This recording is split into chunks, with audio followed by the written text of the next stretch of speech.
161वां दोहा ये बालकांड का। अब लगे मोहे न मिले को, मैं न जनावऊं काहू, लोक मान्यता अनल सम कर तप कानन दाहू। अब तक न तो कोई मुझसे मिला है और न मैं अपने को किसी से प्रकट करता हूँ। अब तक मोहे न मिले कोई, मैंने जनाबहूँ काहू, मैं भी किसी से मिलने नहीं जाता, मैं किसी से बताता भी नहीं हूँ मैं कहाँ रहता हूँ। लोक मान्यता अनल सम कर तप कानन दाह।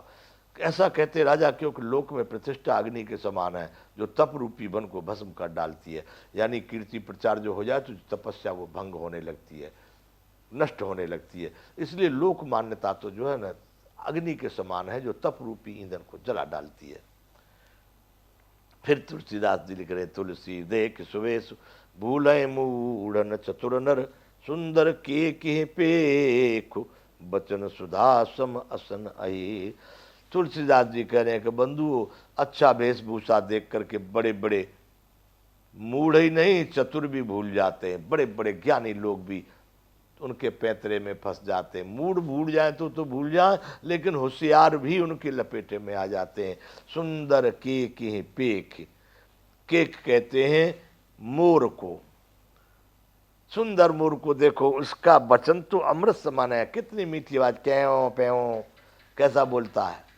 लेकिन असन अही, उसका असन कहते भोजन, क्या है उसका, सांप। आहार सांप का करता है। देखने में मोर कितना सुंदर लगता है, अरे भाई मोर भी कहीं नाच रहा हो, कहीं दिख जाए तो लोग एक सेकंड के लिए वहां पर ठहर जाते हैं।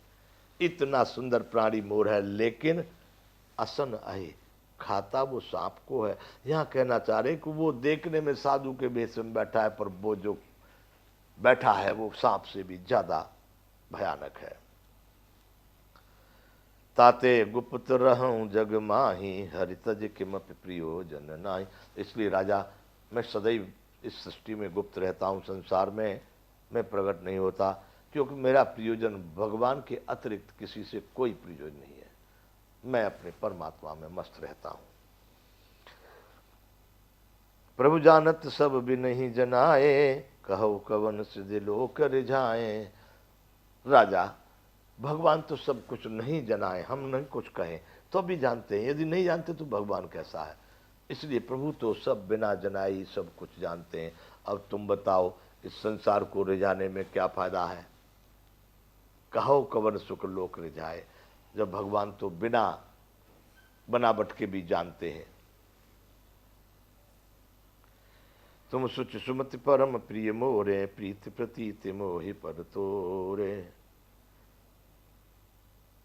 राजा, तुम पवित्र और सुंदर बुद्धि वाले हो, इससे मुझे बहुत ही प्यारे हो, और तुम्हारा भी मुझ पर बहुत प्रेम और विश्वास है।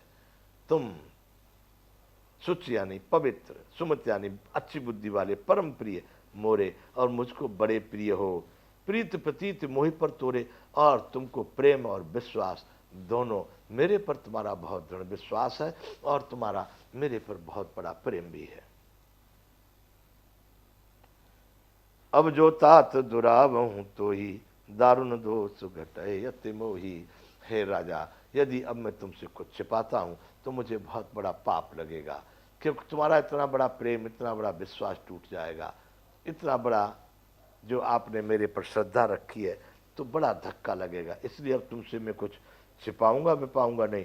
जी में तापस कथई उदासा, तिमि तिमि नृपहे उपज विश्वासा। जैसे जैसे तापस अनेक प्रकार की बना बना करके बातें गढ़ रहा है, उदासीनता, बिल्कुल मेरा संसार से कोई प्रयोजन नहीं है, मैं तो भाई बहुत समय से यहाँ रहता हूँ, ऐसी बात।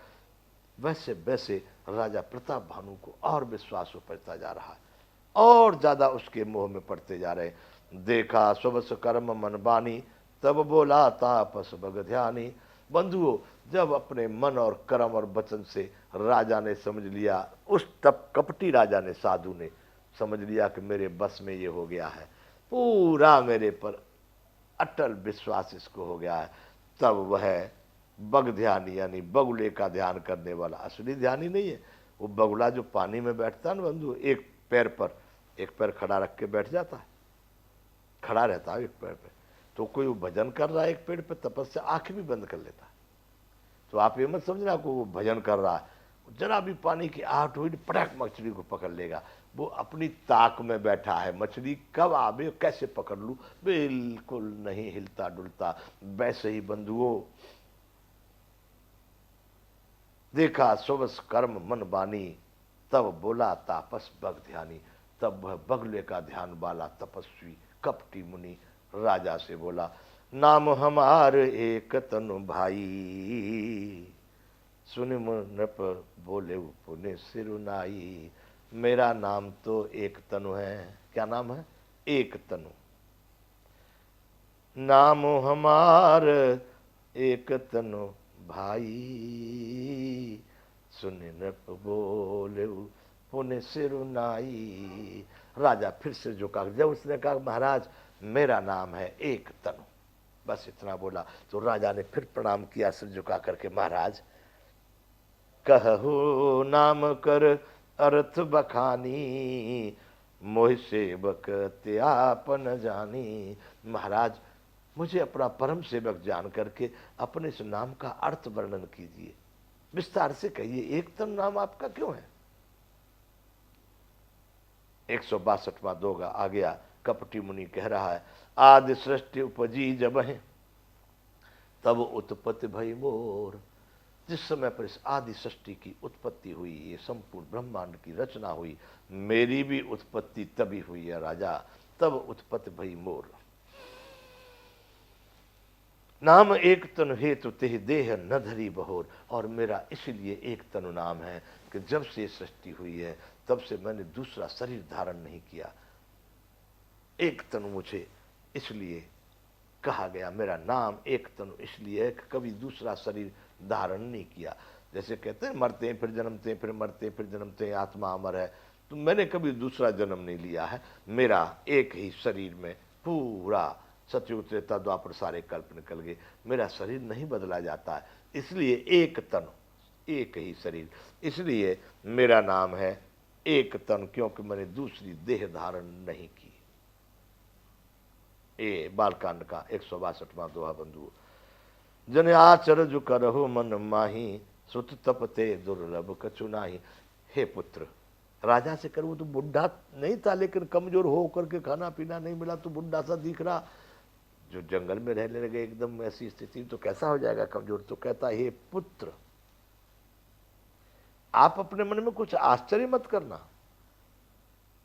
कि ओहो इतने दिन तक भी कोई जी सकता है, इतना समय लंबा, कुछ आश्चर्य मत करना। क्यों कि सुत तपते दुर्लभ कछु नाही, तपस्या से दुर्लभ कोई चीज नहीं है। यानी तपस्या ही सबसे दुर्लभ है और तपस्या करके सब सुलभ है। यदि आपने तपस्या कर ली तो आप सब कुछ पा सकते हैं, वो सब सुलभ हो जाता है। कैसे? तप बल ते जग रचय विधाता, तप बल विष्णु भये परित्राता। देखो राजा, इस तप के बल का देखो, तप का क्या बल है। इस तप के बल से ब्रह्मा जी सारे जगत की रचना करते हैं और तप के बल से विष्णु सारे संसार का पालन करते हैं। तप बल रचय, तप बल ते जग रचय विधाता, तप बल विष्णु भय जगत त्राता परित्राता। परित्राता यानी पालन करने वाले हो गए विष्णु। कैसे हो गए? तप के बल से, और तप के बल से ब्रह्मा जी सृष्टि की रचना करते हैं। भजऊ नृपहि सुने अति अनुरागा, कथा पुरातन कहे सो लागा। राजा को और ज्यादा प्रेम हुआ उनके चरणों में, और प्रेम बढ़ता जा रहा है। अब और पुरानी कथा गड़ गड़ करके राजा को और सुनाने लगा। कर्म धर्म इतिहास अनेका, करय निरूपण विरति विवेका। अनेक प्रकार के कर्म और धर्म और इतिहास, अनेक प्रकार का वैराग्य का वर्णन कर रहा है। करय निरूपण विरति विवेका, विज्ञान का, वैराग्य का, विवेक का, अनेक प्रकार की कहानियां सुनाने लगा है। उद्भव पालन प्रलय कहानी, कैसे अमित आचर्य बखानी। सृष्टि की उत्पत्ति, पालन की स्थिति, संगार की स्थिति, प्रलय की बातें, आश्चर्य भरी कथाएं राजा को विस्तार से सुनाने लगा। अब वो कपटी तापस मुनि